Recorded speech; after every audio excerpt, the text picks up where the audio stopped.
Les gens me disent souvent, Sylvie, le rôle de la femme, c'est le foyer. Le rôle de la femme, c'est l'éducation des enfants. Le rôle de la femme, même dans les milieux professionnels, c'est à des backstage. Elle ne doit jamais se faire voir et elle doit toujours être soumise. Alors moi, aujourd'hui, j'ai envie de te dire, ce que vous dites, c'est totalement vrai.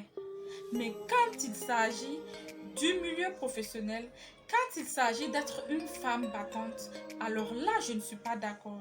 Une femme se doit d'être battante parce qu'à travers ses actions, non seulement dans la famille immédiate, elle aide toute la grande famille et aussi elle aide la nation tout entière.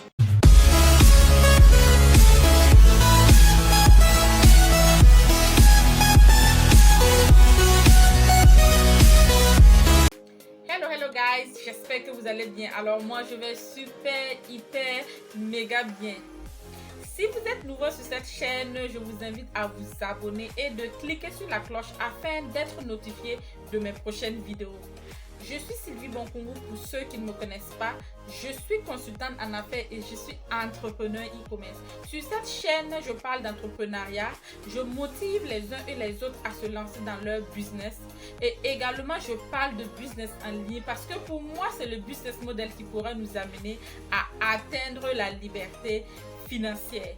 Si vous connaissez des gens autour de vous qui sont dans le chômage ou qui sont dans le secteur privé ou public, n'hésitez pas à les partager cette vidéo afin de les permettre de pouvoir se faire des revenus supplémentaires et aussi être libre financièrement.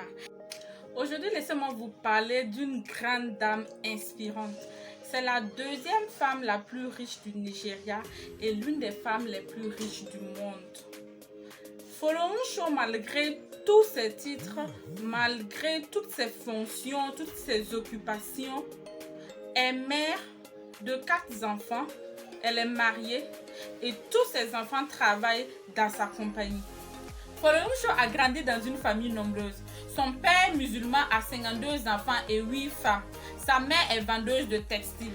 À 7 ans, Folorunshò a été envoyée au pays de Galles en pension où elle reste pendant 4 ans.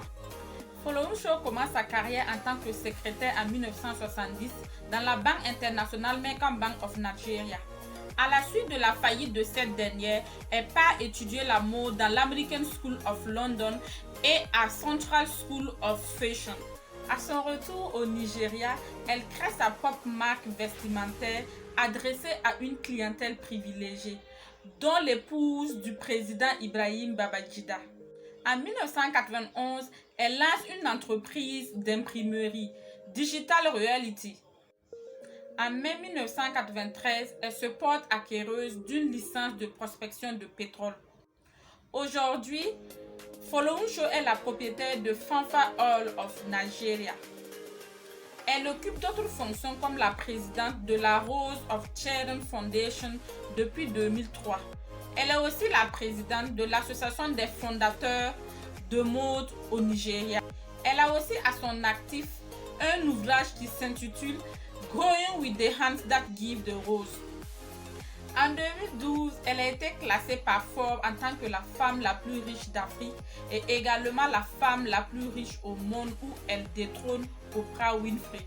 Il y a d'ailleurs eu un paradoxe là-dessus où Forbes s'était trompé, classé Oprah Winfrey à la tête de Folorunshò Alakija. Et donc après confrontation, ils ont reclassé Folorunshò à la tête de Oprah Winfrey et donc elle était la femme la plus riche au monde. Si je parle aujourd'hui de Folorunshò Alakija, c'est parce que c'est une femme africaine. Nous sommes également en Afrique et nous savons tous que nous voulons voir l'Afrique grandir. Et pour cela, c'est à travers nos propres actions de tous les jours, tous cumulés, que nous allons faire grandir l'Afrique.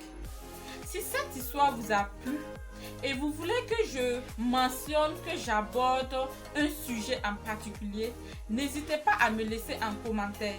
Merci d'avoir regardé cette vidéo et à bientôt pour une nouvelle vidéo. Bye bye.